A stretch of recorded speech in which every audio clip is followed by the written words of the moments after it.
You're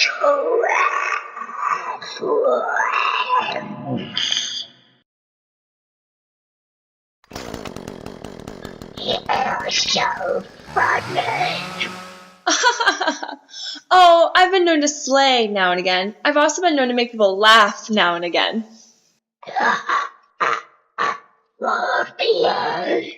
It's all play, honey.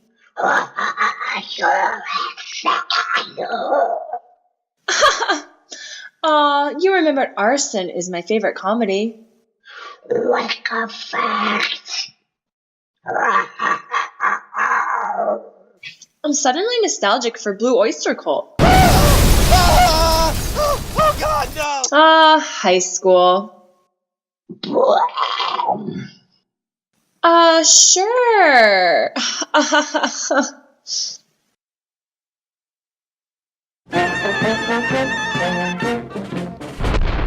Are you having a good time? Well, who fucking cares?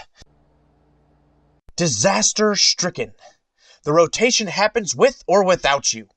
You don't have to try to ride the ride, but the ride will drag you along whether or not you've strapped yourself in. Let the cool concrete turn your head into a soccer ball filled with bone chips and meat hunks. Perpetuate an existence in pursuit of the path of least resistance. Revel in your ability to satiate personal appetites while your emaciated humanity fades into the wasteland of your own ego. You aren't the image of the American dream. You're the product of self-perpetuated lies.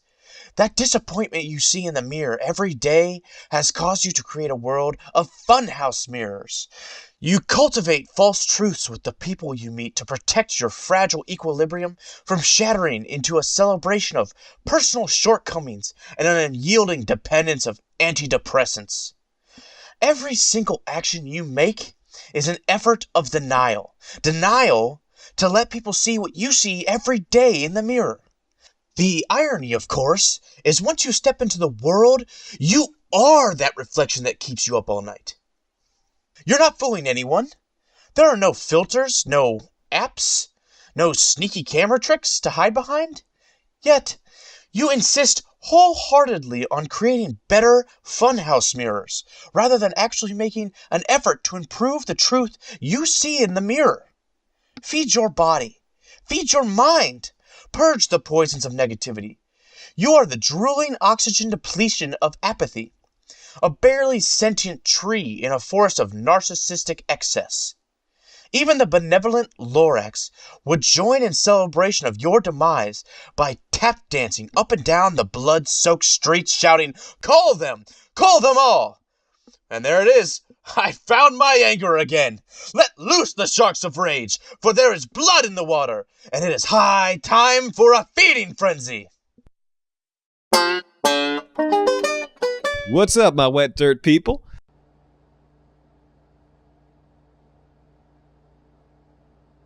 We're gonna do some mental mudding tonight, and if we're really lucky, we'll be doing some mental stumping too. Y'all know me. Local folk hero to some, occasional romancer of arcade fortune tellers to others, an overall figure of adoration and integrity within the community. It's not all starring roles on cops and lurid parking lot affairs at Applebee's. I worry about protecting my daubers just as much as the next guy. Sometimes I fill in crossword puzzle answers with a pencil because I don't feel comfortable condemning the words to eternities in them damn printed boxes, and I like knowing I can end their suffering easily. If it ever comes to that. I stand before you, a man humbled by his embarrassment of riches in lifetime experiences. I mean, I've seen the Tijuana sun rise over the full moon of Guadalupe, or maybe her name was Valentina. The point is, I've had a pretty incredible life, and I owe it all to you. Those true salts in the world. The people in tune with the wet dirt. The ones who ain't afraid to get a little dirty to earn their keep in this world. Thank you so much. You fans are the neutral drop of positivity that keeps my engine running through this storm. Believe you me, this here vehicle only runs on high octane, and old Monkfish knows his fans are definitely high octane. The relationship is reverse osmosis. Y'all come to me to fill your tanks on premium entertainment. I'm like a full-service attendant whose customer satisfaction and tips keep me going on this reckless joyride that we call life. The mad hikers continue their journey. No, I never thought the Animaniacs would make a good horror movie. Oh, think about it. What was one of the Animaniacs' classic scenarios? The Wheel of Morality.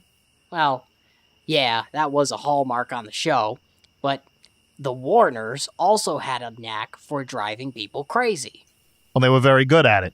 Exactly. Sometimes they would even drive someone mad while pretending to be innocent to onlookers.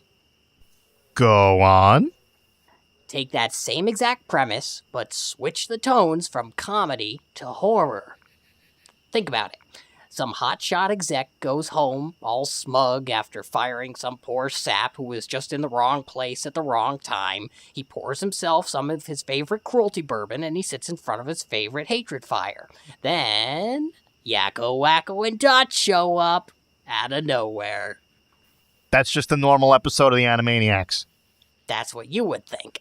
Now, just imagine all the games that those Warners play that drive people insane.